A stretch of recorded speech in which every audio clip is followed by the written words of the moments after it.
La CONAC organise à Ibolova, dans la région du Sud, la 4e édition de la clinique anticorruption, dont la salle de réunion de la délégation régionale du tourisme a servi de cadre. Présidée par le révérend Dieudonné Massingam, elle vise non seulement à lutter efficacement contre la corruption, aussi à s'appuyer sur une franche collaboration de tous. C'est une opération qui vise à rapprocher l'institution aux populations. Parce que, voyez-vous, la CONAC se trouve seulement dans le monde. Et parfois, quand la CONAC reçoit les dénonciations qui viennent des régions, c'est pas un peu le cas. Donc, afin de résoudre ça, on s'est dit que si une partie de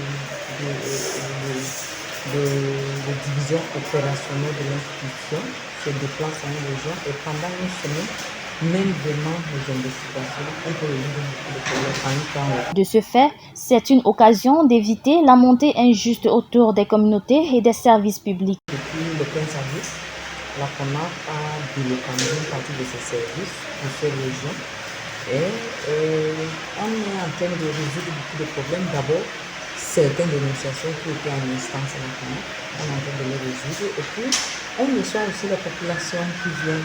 Afin de répondre aux attentes et apporter entière satisfaction sur des cas échéants des faits de corruption dénoncés, il est à noter que cette institution fait face à de nombreuses difficultés. La difficulté qu'on a eue jusqu'ici, c'est qu'il y a certaines dénonciations qui ne vont pas prospérer, c'est-à-dire on ne peut pas mener l'investigation, même commencer l'investigation, parce que, voyez-vous, c'est tellement général.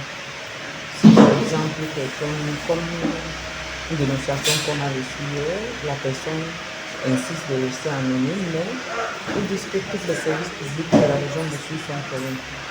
Voyez-vous, c'est un peu difficile de prospérer parce que vous n'avez pas cité ni les structures, ni les individus, parce que dans toute institution, ce n'est pas tout le monde qui est corrompu.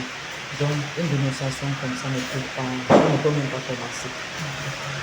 Quand un autre cas, quelqu'un qui dit qu'un chef a été élu parce que, à travers la corruption, parce qu'il a corrompu les gens, les villageois peuvent témoigner. Vous voyez que c'est quand même difficile.